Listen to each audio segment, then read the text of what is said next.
Hello friends, welcome to GK study with Neelu. आपको मेरे video अच्छे लग रहे हैं तो प्लीज लाइक, सब्सक्राइब और प्लीज शेयर कीजिए जिनको पढ़ना है।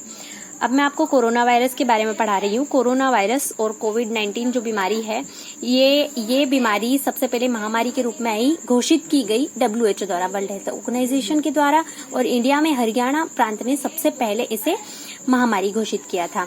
इसके लिए जो है पहला देश मुक्त होने वाला देश है स्लोवाकिया। अब सुनिए कि ये एक ऐसा रोग है जो शरीर में ऑक्सीजन की जो ऑक्सीजन का जो तंत्र है, रेस्पिरेटरी सिस्टम जिसको हम बोलते हैं, श्वसन तंत्र, उसको खराब कर देता है। उसमें जाके इतना म्यूकस जमा देता है कि व्यक्ति के बाकी ऑर्गन्स खराब होने लग जाते हैं और व्यक्ति की मौत हो जाती है। अब मैं आपको एक और चीज बता दूं कि ये शुरू हुई है चीन के हुबेई प्रांत से, हुबेई प्रांत के वुहान शहर से शुरू हुई है। इस वुहान शहर से पूरे वर्ल्ड में ये बीमारी इतनी रैपिडली फैली कि ये पूरी तरीके से महामारी हो गई और पूरे विश्व में फैल गई। कोविड-19 लगभग पूरे विश्व में फैल गई है ना। कोविड-19 नाम इसे वुहान शहर से ही मिला, और इस वुहान शहर से कोविड-19 नाम मिलने से पहले इसे SARS-CoV-2 नाम मिल गया। ये जो SARS-CoV-2 नाम मिला है इसे, ये बीमारी के मनुष्यों में प्रवेश करने के कारण इसे SARS-CoV-2 नाम मिला है। इसका नोवल कोरोना वायरस भी नाम रखा गया, लेकिन ये अस्थायी रूप से रहा, ये बाद में सही नाम नहीं रहा। कोरोना के नाम की उत्पत्ति लैटिन भाषा से हुई है, और ये क्राउन जैसे दिखने वाले, ये जो कोरोना वायरस के आजू बाजू जो क्राउन जैसे दिखने वाले डॉट्स होते हैं, इनकी वजह से इसका नाम कोरोना पड़ा। अब मैं आपको बता दूं कि ये दो बीमारियों से संबंध रखता है, सार्स से और MERS से। SARS severe acute respiratory syndrome है ना, और MERS जो है मिडिल ईस्ट रेस्पिरेटरी सिंड्रोम। ये दोनों बीमारियां रेस्पिरेटरी सिस्टम जो होता है, श्वसन तंत्र जो होता है, उसको प्रभावित करती है, और MERS तो 35% ज्यादा घातक है, और जबकि ये जो कोरोना वायरस की जो बीमारी है, सार्स एक्यूट रेस्पिरेटरी सिस्टम, ये 2.3% घातक है। तो सोचिए कि आप अगर MERS आ गई तो क्या होगा। तो एक सार्स आया है, ये जो है 2.3% घातक है, लेकिन इसका फैलाव इतना ज्यादा है कि इसमें ज्यादातर लोग संक्रमित हो रहे हैं। इसके फैलाव को रुक जाए तो वैसे भी यहाँ पूरी स्थिति कंट्रोल में आ जाएगी। अब कोविड-19 को क्यों बनाया, ये जो कोविड-19 नाम इसे दिया गया, इसके CO से कोरोना नाम डिफाइन किया है, VI से वायरस, D से डिसीज, और 19 से 2019। क्लियर है। इसके बाद ये वायरस जिस फैमिली का है उसे ही कोरोना कहा जाता है। ये फैमिली कोरोना है, और इसका ये जो वायरस है जो शरीर में काम कर रहा है, ये SARS-CoV-2 नाम दिया गया है इसको। और ये कहा जाता है कि ये चमगादड़ों से पशुओं में आया, अन्य पशुओं से व्यक्तियों में आया, और इसी कारण इसका नाम SARS-CoV-2 रखा गया। इसका संक्रमण और फैलाव डायरेक्ट और इनडायरेक्ट दो प्रकार से होता है। डायरेक्ट होता है मनुष्यों में, नाक से, आंख से, मुंह से, और श्वसन से आई हवा से वो जो छोटे छोटे बूंदे आ जाती है वो वाटर की, उनमें ये वायरस दूसरे व्यक्ति के ऊपर चला जाता है, और सीधे संपर्क से भी ये वायरस दूसरे व्यक्ति पर चला जाता है। और इनडायरेक्ट फैलाव क्या होता है, वस्तुओं से, पैसों से, रुपयों से, कपड़ों से, रोड पर संक्रमित किसी भी वस्तु से ये जो वायरस है ये फैलता है और आगे बढ़ता है। ये वायरस हमारे शरीर में कैसे काम करता है, देखिए। हमारे शरीर का जो रेस्पिरेटरी सिस्टम होता है, श्वसन तंत्र होता है, गले में जाने के बाद ये गले की ट्रेकिया में चला जाता है।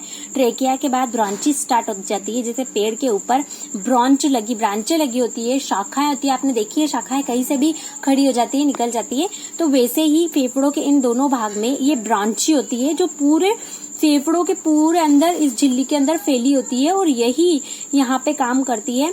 ये जो है ब्रांची, इनको संक्रमित करता है, इनकी सेल्स के अंदर बैठकर इनकी सेल्स को प्रभावित करके इनके RNA को चेंज कर देता है, अपनी सूचनाओं से चेंज करके इनकी कोशिकाओं से नई कोशिकाएं जो बनती है वो संक्रमित होती है, और उस वजह से यहाँ म्यूकस बनने लगता है, जो म्यूकस यहाँ पूरे में फैलने लगता है।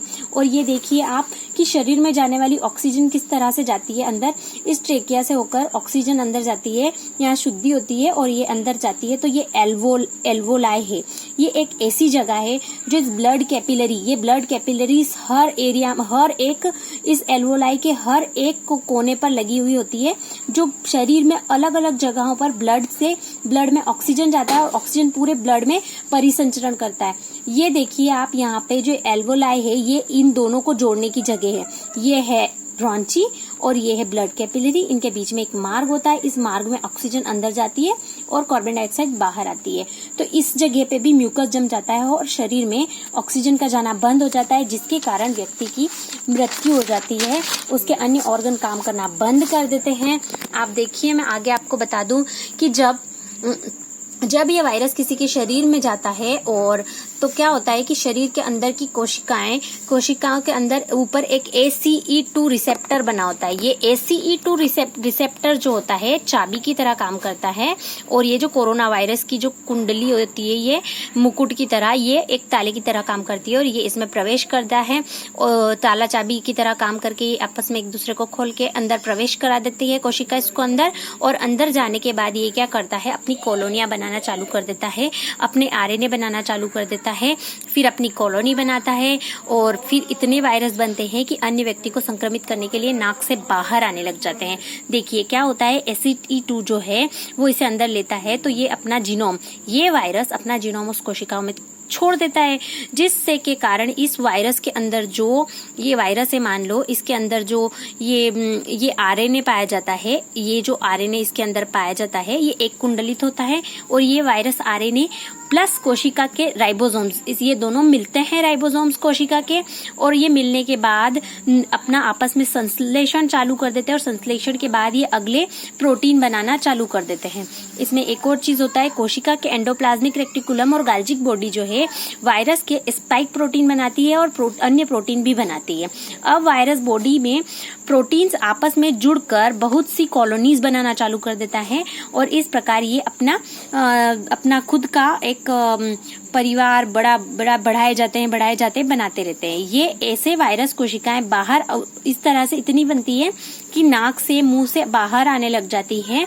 बाहर आने के बाद ये अन्य व्यक्ति तक पहुंचने की तैयारी करती है। लक्षण एक खांसी, कफ के साथ खांसी, सांस लेने में प्रॉब्लम, उल्टी होना, जी घबराना, पाचन बिगड़ना, धीरे धीरे शरीर में ऑर्गन्स का काम करना बंद हो जाता है और सांस ही लेना बंद हो जाता है। इसके बाद उपचार के बारे में बता दूं कि उपचार में हमारे शरीर की रोग प्रतिरोधक क्षमता जितनी अच्छी होगी उतनी जल्दी व्यक्ति ठीक हो जाएगा। आप खट्टे फल खाएं, इससे रोग प्रतिरोधक क्षमता मजबूत हो जाती है। योगा करें, व्यायाम करें, यही सारे डॉक्टर सलाह दे रहे हैं। और इसके लिए अपनी इम्यूनिटी बढ़ाने के लिए शुद्ध खाना खाएं, अच्छा बिल्कुल स्वास्थ्यवर्धक पानी पिए, और जितना हो सके पानी पिए। मैं आपको इसके टेस्ट के बारे में बता दूं। इसका टेस्ट होता है RT-PCR। RT-PCR टेस्ट को बोलते हैं रिवर्स ट्रांसक्रिप्शन पॉलीमरी चेन रिएक्शन इसको बोलते हैं। और 22 मार्च 2020 को जनता कर्फ्यू हमारे पूरे देश में लग गया था। Thank you so much for watching my video. Thank you so much.